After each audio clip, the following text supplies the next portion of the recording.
بسم اللہ الرحمن الرحیم۔ جمعۃ المبارک سے متعلق حدیث مبارکہ ہے۔ آپ صلی اللہ علیہ وسلم نے مسلمانوں کو جمعے کی نماز کے لیے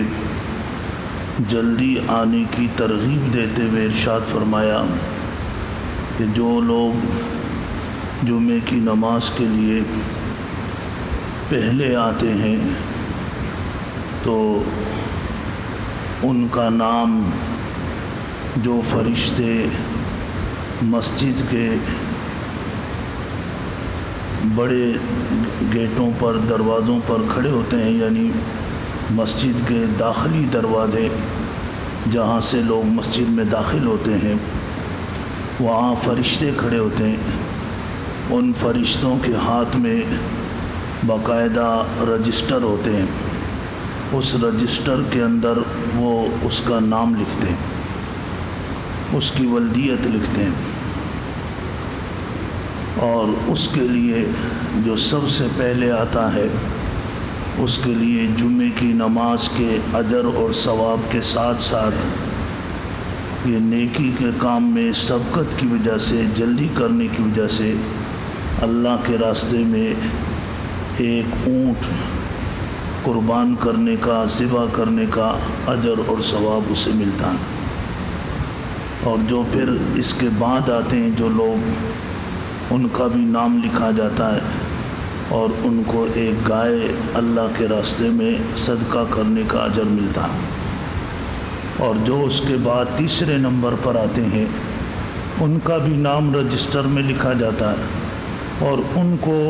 اجر میں، ثواب میں ایک بکری اللہ کے راستے میں صدقہ کرنے کا اجر ملتا ہے۔ اور جو چوتھے نمبر پر آتے ہیں ان کو نماز کے ثواب کے ساتھ ساتھ ایک مرغی یا مرغا اللہ کے راستے میں صدقہ کرنے کا ثواب ملتا ہے۔ اور جو پانچویں نمبر پہ لوگ آتے ہیں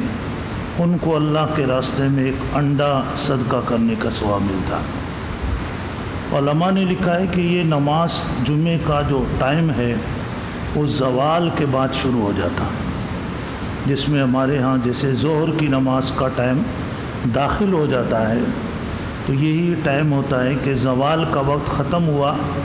اور جمعے کی نماز کا ٹائم شروع ہو گیا۔ وہ جیسے ہی جمعے کی نماز کا ٹائم شروع ہوا تو فرشتے کھڑے ہو گئے اور پھر امام کے عربی کا خطبہ پڑھنے کے لیے جو امام منبر پہ بیٹھتا ہے اس وقت تک، اس پورے وقت کو وہ 5 حصوں پہ تقسیم کرتے ہیں۔ اب اگر یہ سمجھیں کہ 1 گھنٹہ 15 منٹ بن رہے ہیں تو گویا کہ پہلے 15 منٹ میں آنے والے وہ سب پہلے کہلائیں گے،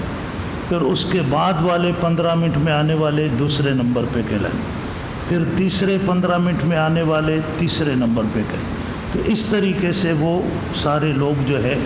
اول، دوم، سوم اور چوتھے نمبر پہ، پانچویں نمبر پہ جب امام عربی کا خطبہ پڑھنے کے لیے منبر پہ بیٹھ جاتا ہے تو پھر فرشتے بھی اپنا رجسٹر بند کر کے وہ بھی مسجد میں اندر آ کر بیٹھ جاتے ہیں۔ اب اس کے بعد جو لوگ مسجد میں آتے ہیں نماز پڑھنے کے لیے، ان کی نماز تو ہو جاتی ہے لیکن اس بابرکت رجسٹر میں ان کا نام درج نہیں ہوتا اور نہ ہی ان کو پھر یہ مزید جو اجر اور ثواب ہے وہ ملتا۔ اب یہ محض سستی کی وجہ سے، غفلت کی وجہ سے، یا تو ہمیں اس فضیلت کا پتہ نہیں ہے یا ہمارا اس پر یقین نہیں ہے، یا پھر ہم شیطان کے زیر اثر اور نفس امارہ کی تلبیس میں ایسے ان کے شکنجے میں پھنس چکے ہیں کہ اب ہم جناب اس حدیث کا اجر اور ثواب نہیں پا سکتے۔ تو یہ رمضان مبارک کی بابرکت ساعتیں ہیں، اس میں ہم کوشش کریں کہ اپنا ایسا معمول بنائیں کہ ہم جمعے کی نماز کے لیے پہلے آئیں اور پھر اللہ سے دعا کریں کہ اللہ پاک ہمیں سال کے 12 مہینے یہ سعادت نصیب فرمائے۔ تو بہرحال کوشش کرنی چاہیے جمعے کی نماز کے لیے جتنی جلدی ہو آئے، اور اس کے ساتھ ایک مسئلہ بھی جمعے کی نماز رکعتوں کے بارے میں کہ جمعے کے دن 4 رکعت سنت موقدہ جمعے کی نماز سے پہلے اور 2 رکعت تو فرض ہوتے ہیں جمعے کے، اس کے بعد 4 رکعت سنت موقدہ، پھر اس کے بعد 2 رکعت سنت غیر موقدہ، پھر اس کے بعد اللہ جتنی توفیق دے نفل پڑھنے کی پڑھ لیں۔ تو بہرحال یہ بعض لوگ ایسے ہیں کہ ان کو سنتوں کے بارے میں پتہ ہی نہیں ہوتا، اور بعد مجھے ایسا بھی آ کر بعض لوگوں نے بتایا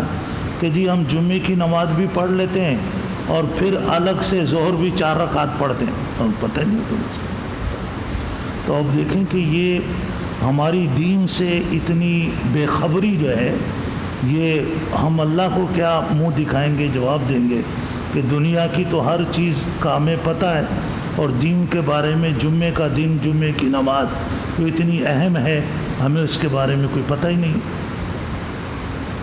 ایک بات اور، جمعے کے دن نبی کریم صلی اللہ علیہ وسلم نے ارشاد فرمایا کہ ہر جمعے کو ایک گھڑی ایسی ہوتی ہے کہ جس میں دعا کی جائے تو وہ دعا مستجاب ہوتی ہے، دعا قبول ہوتی ہے۔ تو اب ہونا تو یہ چاہیے کہ ہم جمعے کے سارا دن جو ہے وہ اللہ کے ذکر میں، تلاوت میں، عبادت میں مشغول رہیں، تو پھر جو ہمارے دل میں دعا ہوگی اللہ پاک اس کو بھی پورا فرما دیں گے۔ اور بعض علماء نے لکھا ہے کہ اس گھڑی کی جو ہے وہ تعیین میں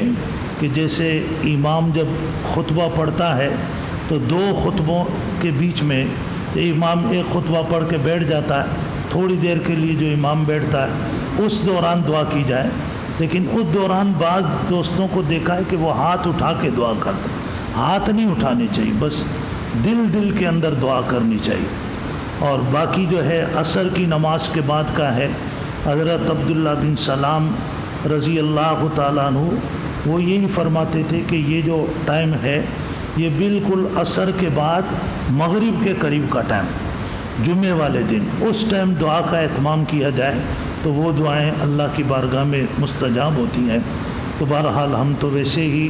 بہت زیادہ محتاج ہیں، بہت سے مسائل کے، پریشانیوں کے، انفرادی طور پر بھی اور اجتماعی طور پر بھی ہم شکار ہیں، تو ہمیں دعا کی زیادہ ضرورت ہے، اور اس بات کی بھی کہ اللہ پاک ہماری دعاؤں کو مستجاب بنائے، اور اللہ پاک ہر قسم کی پریشانی سے، وبا سے، بیماری سے، تکلیفوں سے اللہ پاک نجات عطا فرمائے پوری قوم کو۔ الحمدللہ۔